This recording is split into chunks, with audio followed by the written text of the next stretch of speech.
அனைவருக்கும் வணக்கம். இன்று யோகா பகுதியில் நம்ம பார்க்கக்கூடியது வந்து ரிவால்வ்ட் ஹாஃப் பவுண்ட் போஸ். அது எப்படி பண்ணுறது வந்து நம்ம பார்க்கலாம். ஹாஃப்னா பாதி, அது பவுண்ட் பண்ணிவிட்டு எப்படி வந்து நம்ம பண்ணுறதுன்னு பார்த்துருவோம். இப்போ வந்து காலை வந்து நல்லா இப்படி வச்சுக்கோங்க. 2 காலையும் இப்படி சேர்த்து வச்சுக்கோங்க. நம்ம பத்த கோணாசனா பண்ணுவோம் இல்லையா, அது மாதிரி வந்து பண்ண போகிறோம். அது மாதிரி இல்லை, அதுதான் பண்ண போகிறோம். பண்ணும் போது என்ன ஆகும்னா, உங்களுக்கு கால்கள் வந்து நல்லாவே விரியாடி இந்த வந்து கிராயின் ஏரியா அந்த இடத்துல வந்து நல்லாவே உங்களுக்கு ஸ்ட்ரெச் கிடச்சிரும். நல்லா கொஞ்சம் நேரம் வந்து அப்படியே வந்து இப்படி ஃப்ளாப் பண்ணுற மாதிரியே வச்சுக்கலாம். உங்களுக்கு கால் எவ்வளோ கீழே போகுதோ அந்த அளவுக்கு வந்து உங்களுக்கு நல்லா ஸ்ட்ரெச் ஆகுதுன்னு அர்த்தம்.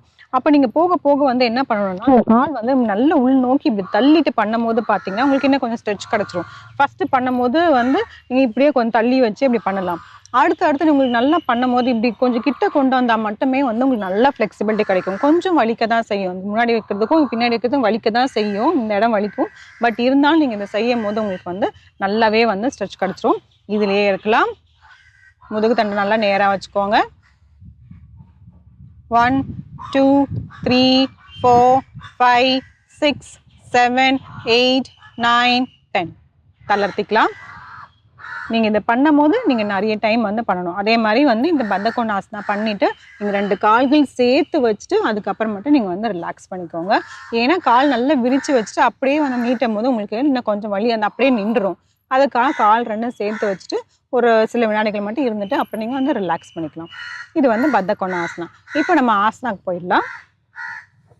இப்போ வந்து ஒரு காலை வந்து இப்படி வந்து நம்ம மடக்கி வச்சுக்கிறோம். மடக்கி வைக்கும்போது இந்த குதிக்கால் இங்கே நல்லா இங்கே இப்படி வரணும். இன்னொரு கால் வந்து நம்ம நீட்டிக்குவோம். நம்ம ஜானுசரசாசனா மாதிரி வந்து கால் இப்படி வச்சுட்டு வந்து நீட்டிப்போம். இப்போ நம்ம என்ன பண்ண போகிறோம்னா, இடது காலை வந்து மடக்கியிருக்கோம். இப்போது வலது கையை நல்லா இப்படி சுற்றி இப்படி கொண்டு வந்து உங்களோட இந்த இடது காலை தொடப்பகுதியை வந்து இப்படி வந்து டச் பண்ண போகிறோம். சப்போஸ் இது வரைக்கும் ஃபுல்லாக உங்களுக்கு வரல அப்படின்னா, இந்த வரைக்கும் தான் வருதுன்னா பரவாயில்ல. நீங்கள் என்ன பண்ணணும்னா கொஞ்சம் கொஞ்சமாக நல்லா பெட் ட்விஸ்ட் பண்ணணும். ட்விஸ்ட் பண்ண உங்களுக்கு வந்து நல்லா வந்து கை வந்து இப்படி வந்துடும். அப்படி இல்லைன்னா கொஞ்சமாக வேகமாக சிறு பிள்ளைகளாக இருக்கும்போது மட்டும் நீங்கள் அதாவது பசங்களாக இருக்கும்போது மட்டும் நீங்கள் இதை பண்ணுங்கள். ரொம்ப வயசானவங்க வந்து இதை வந்து நீங்கள் முயற்சி பண்ண வேண்டாம். நம்ம கொஞ்சம் வேகமாக பண்ணாங்கன்னா அவங்களுக்கு கொஞ்சம் வந்து வேறு இடத்துல எங்கேயாவது பிடிச்சிக்கும். இதுக்கு நல்லா சொல்கிறேன். பிள்ளைங்களாகவும் அப்புறமேட்டு மிடில் ஏஜ் பீப்புளாக இருந்தாலும் நீங்கள் தாராளமாக செய்யலாம். கொஞ்சம் இப்படி ஃபோர்ஸாக அப்படி வந்தோன்னா கை வந்து இப்படி வந்து இந்த தொடைப்பகுதியை வந்து பிடிச்சிரும். இப்போது இடது கையை வச்சு வலது காலை வந்து இப்படி பிடிக்க போகிறோம். நல்லா அப்படி பிடிச்சிட்டு நல்லா அப்படி வந்து நிமிர போகிறோம். இதில் இருக்கலாம்.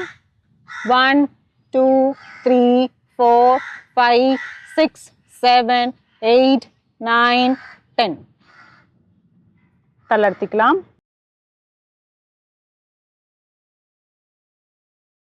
ஆழ்ந்த மூச்சு உள்ளே இழுத்து வெளியே விடலாம்.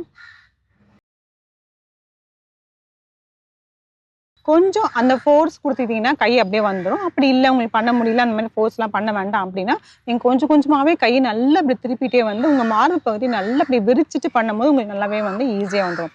இப்போ அப்படியே வந்து நம்ம வந்து வலது பக்கம் பண்ணிடலாம். வலது கால் அப்படியே மடித்து வச்சுக்கோங்க. இடது காலை வந்து நல்லா நீட்டிக்கோங்க. நம்ம ஏற்கனவே நிறைய பகுதியிலே உங்களுக்கு சொல்லியிருப்பேன், கால் நீட்டி வைக்கும் போது இந்த வந்து விரல்கள் வந்து நம்ம நோக்கி பார்த்துருக்கணும். அப்போ தான் வந்து இந்த நீ வந்து பிளாக் ஆகும். இப்போ இப்படி லூஸாக இருக்குது பாருங்கள், இந்த இடத்துல வந்து கீழே வந்து கேப் இருக்கும். அந்த மாதிரி இல்லாமல் இப்படி வச்சிங்கன்னா நல்லா கீழே வந்துச்சு பாருங்கள். அந்த டோஸ் நம்ம இப்படி கொண்டு வர வந்து உங்களுக்கு நீ வந்து லாக் ஆகிடும். உங்களுக்கு அந்த டிஃப்ரென்ஸ் தெரியும் பாருங்கள். இப்படி இருந்ததுக்கும் இப்படி இருக்கிறதுக்கும் இதுதான் வந்து நீ லாக்குன்னு சொல்கிறோம். அப்போ தான் வந்து கால் வந்து தூக்காது. தூக்காமல் இருந்தால் தான் உங்களுக்கு இந்த இடத்துல வந்து அந்த ஸ்ட்ரெச் கிடைக்கும். ஆம்ஸ்ட்ரிங் ஸ்ட்ரெச், இங்கேருந்து ஆம்ஸ்ட்ரிங் ஸ்ட்ரெச், காஃப் மசிலையும் ஸ்ட்ரெச் நல்லாவே வந்து உங்களுக்கு கிடச்சிரும். அப்போ போஸ்டரும் உங்களுக்கு கரெக்டாக இருக்கும். இல்லைன்னா முட்டி மேலே தூக்கி இருந்தால் உங்களுக்கு கொஞ்சம் அந்த சரியாக இருக்காது. இப்போ நம்ம என்ன பண்ணுறோம், வலது காலை மடித்து வச்சுருக்கோம். அப்போது இடது கையை இப்படி சுற்றி வந்து இதோட தொடைப்பகுதியை வந்து இப்படி பிடிக்க போகிறோம்.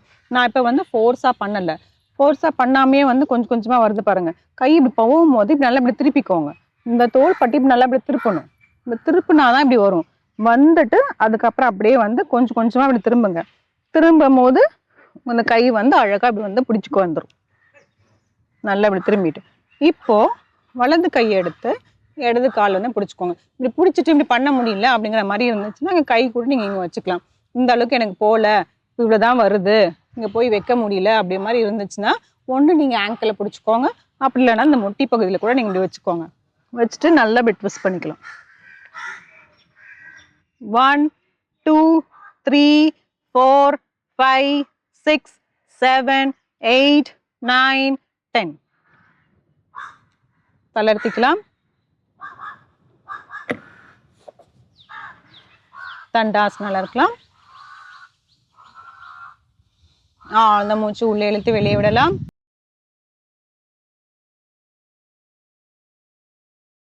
இது பண்ணிட்டு நீங்க வந்து மார்ஜரி ஆசனம் வந்து செஞ்சிடலாம். ஏன்னா வந்து நம்ம வந்து நம்மளோட பரிவர்த்தை இப்படி வந்து நல்லா இப்படி திரும்பும் போது என்ன ஆகும்னா உங்களுக்கு அந்த இடுப்பு பகுதி வந்து வலிக்கும். இருந்தாலும் நம்ம வலது பக்கம் இடது பக்கம் செஞ்சுட்டோம்.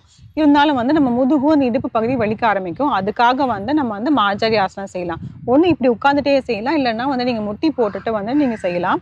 உட்கார்ந்த மாதிரியே இருந்துச்சுன்னா 2 கையும் வந்து இந்த முட்டி கிட்ட வச்சிருங்க. நல்லா வந்து முதுகு தண்டை நேரம் ஆக்கிடுங்க. ஆக்கிட்டு மூச்சு நல்லா இழுத்துக்கிட்டே உங்க மார்பு பகுதி விரிச்சிட்டு நல்லா வந்து பின்னாடி நல்லா இப்படி பேக் பெண்ட் பண்ணணும்.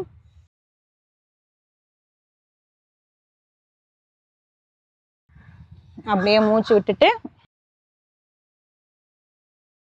நம்ம வயிறு வந்து நல்லா உள்ள போகும். உங்களுக்கு சைடு ஆங்கிள் காமிக்கிறேன், அப்போ கொஞ்சம் தெரியும் நல்லாவே. இப்படி உட்காந்துருக்கோன்னா நல்லா வந்து முதுகு நல்லா நேராக வச்சுக்கோங்க. மூச்சு இழுத்துக்கிட்டே மார்பு பகுதி நல்லா விரிக்கணும்.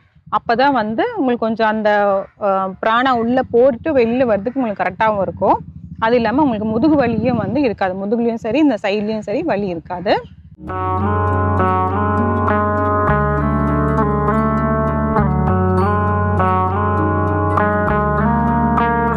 மூச்சு இழுத்துக்கிட்டே நம்ம வந்து நல்ல வயிறு உள்ள போகணும். வயிறு எவ்வளவுக்கு நம்ம உள்ள போகுதோ அந்த அளவுக்கு நம்ம முதுகு வந்து நல்லா மடங்கும்.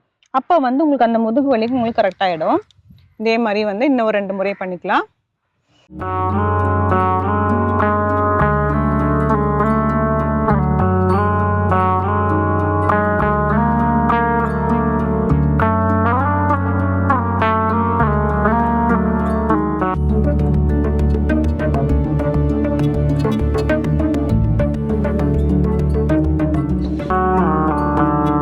இது வந்து மாற்று ஆசனம், அதாவது மார்ஜரி ஆசனாவை நம்ம இப்படியும் செய்யலாம். இப்படி செய்யும் போது உங்களுக்கு முதுகு தாண்டு ஃபுல்லாவே வந்து நல்லாவே ரிலாக்ஸ் ஆகிடும். எப்போ நீங்க வந்து ட்விஸ்டிங் ஆசனாஸ்லாம் செய்வீங்களோ அப்போ இது பண்ணும்போது உங்களுக்கு வந்து நல்லாவே உடம்பு ரிலாக்ஸ் ஆகிடும். இது பண்றதுனால என்ன பலன் அப்படின்னு பார்த்தா, நான் உங்களுக்கு நிறையவே சொல்லியிருப்பேன். ட்விஸ்டிங் ஆசனாஸ் பண்ணும்போது என்ன பலன் இருக்கோ அதே தான்.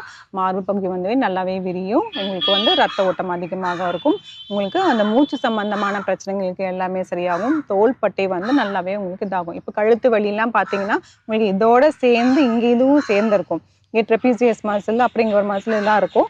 இது எல்லாமே சேர்ந்து தான் இந்த ஷோல்டரில் எப்படி வரும். அப்போ உங்களுக்கு ஷோல்டர் பெயின் இருக்கும் போதும் பார்த்தீங்கன்னா நீங்கள் இந்த மாதிரி ட்விஸ்ட் பண்ணும் போது உங்களுக்கு வந்து நல்லா ரொட்டேட் பண்ணும் போது உங்களுக்கு வந்து அந்த வலிகள் எல்லாமே வந்து இருக்காது. ஆனால் கொஞ்சம் பொறுமையாக பண்ணணும். ஏற்கனவே வலி இருக்கிறவங்க வந்து கொஞ்சம் பொறுமையாக பண்ணிக்கோங்க. இதுக்கு முன்னாடி கொஞ்சம் பேசிக்லாம் எல்லாமே பண்ணிட்டேன். அதாவது இந்த ரொட்டேஷன், கழுத்தை ஹெட் ரொட்டேஷன் பண்ணுறது, மேல் நோக்கி கீழ் நோக்கிலாம் பண்ணுறதுலாம் பண்ணிவிட்டு நெக் பெயின் இருக்கிறவங்களுக்காக சொல்கிறேன். அதெல்லாம் பண்ணிவிட்டு அப்புறம் இந்த மாதிரி ஆசனாஸ் பண்ணிங்கன்னா உங்களுக்கு எதுவுமே வந்து எந்த சைட் எஃபெக்ட்ஸ்னா நான் என்ன சொல்றேன்னா, உங்களுக்கு எங்கேயாவது பிடிச்சிக்கும். இந்த கிராம்ப் ஆயிடும்னு சொல்லுவாங்களே, இப்போ டக்குனு திரும்பும்போது பார்த்தீங்கன்னா சில பேருக்கு இங்கே பிடிக்கும். வயிறு வந்து ட்விஸ்ட் பண்ணும்போது வயிறு வந்து பிடிச்சிக்கும்னு சொல்லுவாங்க. அதுதான் வந்து நான் சைட் எஃபெக்ட்னு சொல்றேன். வேற எதுவுமே வந்து உங்களுக்கு பிரச்சனைகள்னு சொல்லி பார்த்தீங்கன்னா வேற எதுவும் வராது. இந்த கிராம்ப் எதுவும் வராமல் இருக்கிறதுக்காக நம்ம இதோ முன்னெச்சரிக்கை இதெல்லாம் கரெக்டாக செஞ்சுட்டோம்னா எதுவுமே வராது. இந்த ஆசனம் வச்சு செஞ்சு பாருங்க. மீண்டும் அடுத்த பகுதியில் சந்திக்கலாம். நன்றி, வணக்கம்.